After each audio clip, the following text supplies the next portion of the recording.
Yesu makuru yacu yaranze uyu munsi turabamenyesha yuko Minisiteri y'Ubucuruzi n'Inganda yatangaje ko kugira ngo hubakwe ibikorwa remezo byo mu byanya by'inganda byose biri mu gihugu bisabwa miliyoni 130 y'amadolari, ariko basanze bidashoboka ko abonekera rimwe.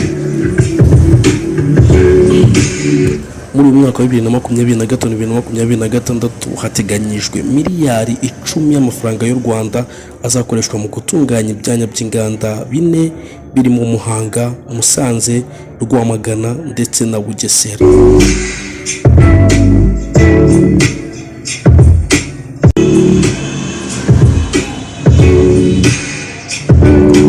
Kandi tugiye mu makuru y'imyidagaduro, aho umuhungu wa perezida wa Afurika y'Epfo Cyril Ramaphosa, uwo muhungu akaba yitwa Tumelo Ramaphosa, yagaragaje amarangamutima adasanzwe kuri Keti Bashabe, aho yamwitaga amazina agiye atandukanye n'isanzure rye.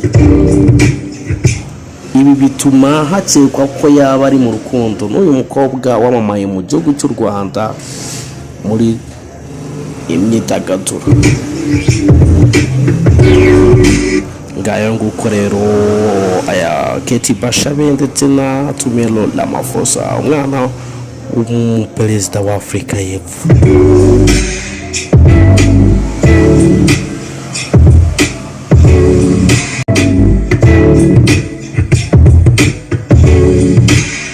Reka dukomereze amakuru yacu mu bitaro byitiriwe Umwami Faisal, aho byatangaje ko bigiye kumara icyumweru bitanga ubuvuzi bwo kubaga hagamijwe kongera ubwiza buzwi nka cosmetic plastic surgery.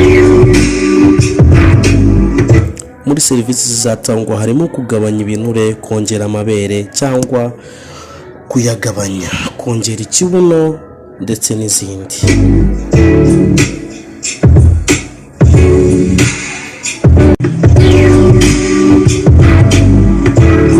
Reka dukomeze amakuru yacu, aho ubushinjacyaha bwasabye urukiko rw'ibanze rwa Kicukiro ko Ingabire Victoire Muhoza yafungwa iminsi 30 y'agateganyo mu gihe iperereza ku byaha akekwa rigikomeje. Kandi bwagaragaje ko hari impamvu zikomeye zituma hakekwa ko yaba yarakoze ibyaha. Bugaragaza kandi ko hari impungenge ko mu gihe yaramuka akurikiranyweho ari hanze ashobora gutoroka ubutabera.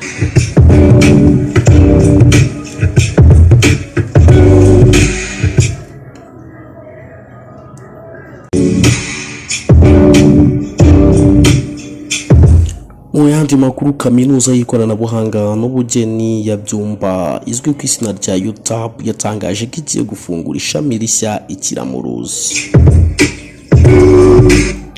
Nyuma yaho ifite ishami i Byumba, igiye gufungura irindi shami rishya i Kiramuruzi mu karere ka Gatsibo mu rwego rwo kwagura ibikorwa byayo.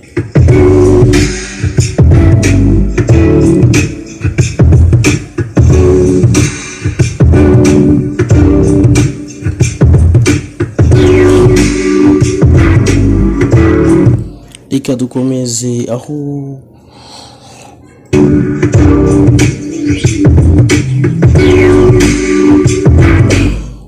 aho inama y'abaminisitiri yateranye kuri uyu wa gatatu yemeje ko umushinga w'itegeko ryemera kwemeza burundu amasezerano y'amahoro hagati ya RDC ndetse n'u Rwanda yashyiriweho umukono i Washington DC kuwa 27 Kamena 2025.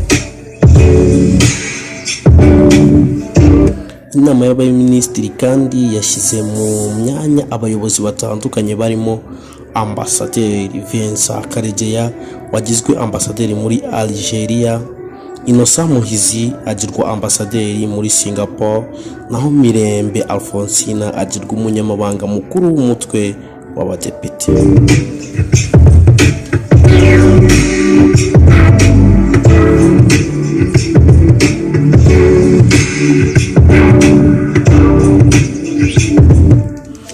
dukomeje n'amakuru yacu. Minisante igaragaza ko buri mwaka mu Rwanda abantu 3200 bandura virusi itera sida, mu gihe abagera ku 2600 bahitanwa na sida. Ni muri urwo rwego Minisitiri w'Ubuzima Dr Sabin Nsanzimana yatangaje ko u Rwanda ruri gukora ku buryo rwongera imiti imara igihe kinini iterwa umuntu binyuze mu rushinge, long acting injectable treatment. Amabwiriza y'igihugu ajyanye no kwita kuri virusi itera sida ndetse bizakorwa bidatinze.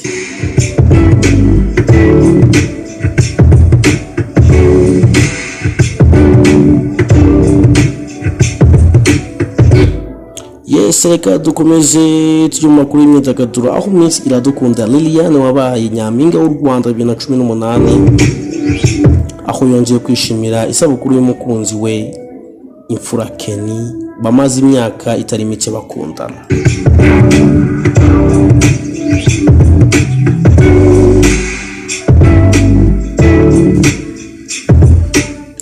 Reka dukomeze.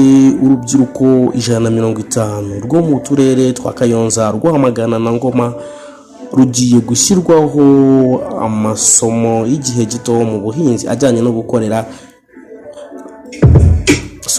gukoresha imashini zihinga n'izuhira, kandi igihe zivuye bakabasha kuzikurikirana no kuzikanika. Aya masomo kandi azaba agamije ko urubyiruko rwitabira ubuhinzi bugezweho. Mu baturage b'u Rwanda ubu bararenga 70% ni abantu bafite imyaka itarenga 35, ariko ngo kimwe mu kibabaje ni uko batitabira ubuhinzi kandi aribo bafite imbaraga ndetse banafite amahirwe menshi abategereje igihe bayobotse iy'ubuhinzi n'ubworozi.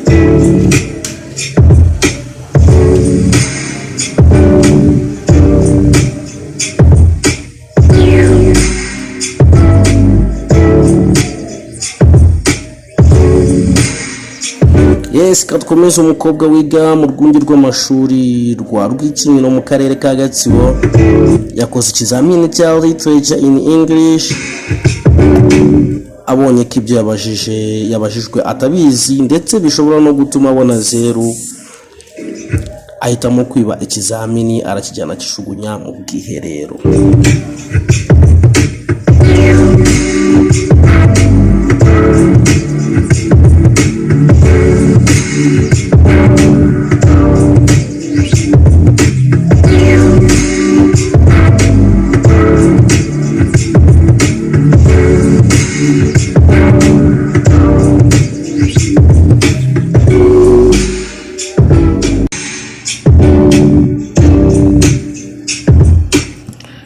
Dukomeze. Gatabazi GMV nyuma yo gukorana imirimo itandukanye irimo kuba agronome muri RBC, depite, guverineri ndetse na minisitiri,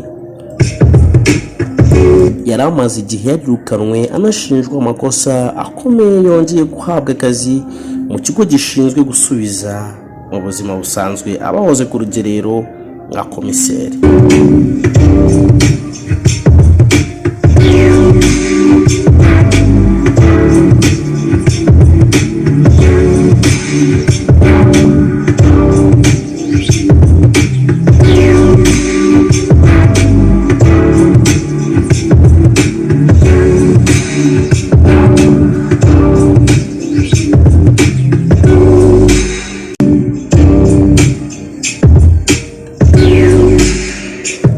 Amakuru yacu tuyasoreze muri siporo, aho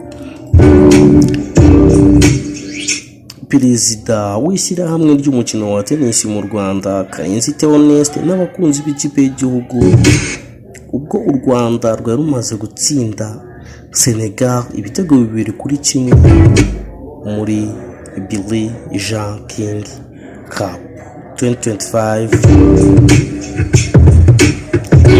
abakinnyi ndetse n'umutoza ubu bari mu byishimo bidasanzwe, aho bavuga yuko uyu mukino utari woroshye. U Rwanda ruzahatanira umwanya wa mbere na Cameroon ndetse na Togo mu mukino uri kubera muri IPRC Kigali kugeza kuri uyu wa gatandatu.